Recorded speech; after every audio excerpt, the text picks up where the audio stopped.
principle number 2, the principle of justice. What is justice and what does it mean to act justly? So Aristotle tells us that justice is giving people what they deserve. Now that doesn't help us too much because, well, we still have to determine the best way of figuring out what it is that people deserve. So he realizes this and poses a question to us to help us think about it a little bit more. And he asks us, imagine that you're with a group and the group is walking down the road and the group comes across the greatest flute ever created. What is the best, most just way of determining who deserves the flute? So there's a couple different ways of thinking about it. One person might say that the strongest deserves the flute. Another person might say that there should be some sort of random lottery, and the winner of the random lottery is the one who should get the flute. A third person might say that the whole group should share the flute, and maybe they'll divide it time-wise. Someone will get it for a certain period of time, they'll pass it on, the next person will get it for a little while, and they'll pass it on, and everyone, shares the flute evenly in the group. And those are all possible ways of doing it. Aristotle gives a different answer though.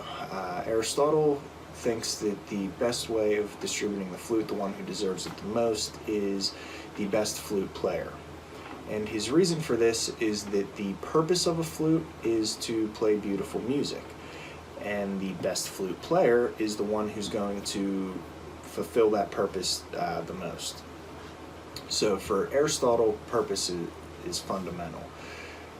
But before we can really determine, which answer is the best and which method is actually most just, there's something a little bit more fundamental that we need to discuss first, and that is that regardless of which answer you think is correct, they all have something to do with justice.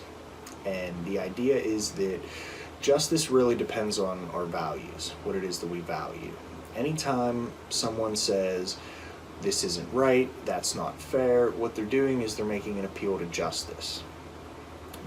Values are what give us our aim, and then justice is a system that facilitates our movement towards that aim. It facilitates progress for us towards the aim. So justice is the framework. You have a goal in mind.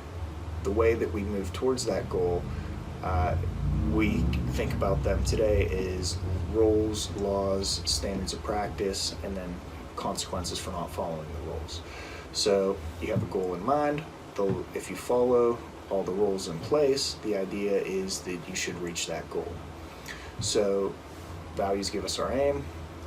Justice is the system that facilitates progress towards that aim. So back to our other examples. Suppose you think that the strongest is the one who deserves the flute. The question then becomes, how do we determine who the strongest is, right? Should we have a weightlifting competition? Should there be some sort of fight? How do you determine who the strongest person in the group is?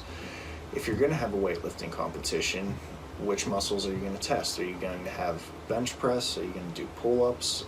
Is it going to be who can do the most? So you're testing reps? Are you testing weight? How are you going to determine who the strongest is? So strength would be the value. Let's suppose you think that some sort of random lottery is the most fair way of distributing the flute. Well, how are you going to do it and set up the lottery to ensure that it's truly random? Are you going to roll dice? Are you going to pick sticks? What's the process going to be? And then how do you ensure that it's random, and what happens if someone does cheat? What are the consequences for that? If we're going to share the flute among the group, who gets it and when? What if there's all sorts of problems that can arise there? What if people enter the group, new people enter the group, someone leaves the group?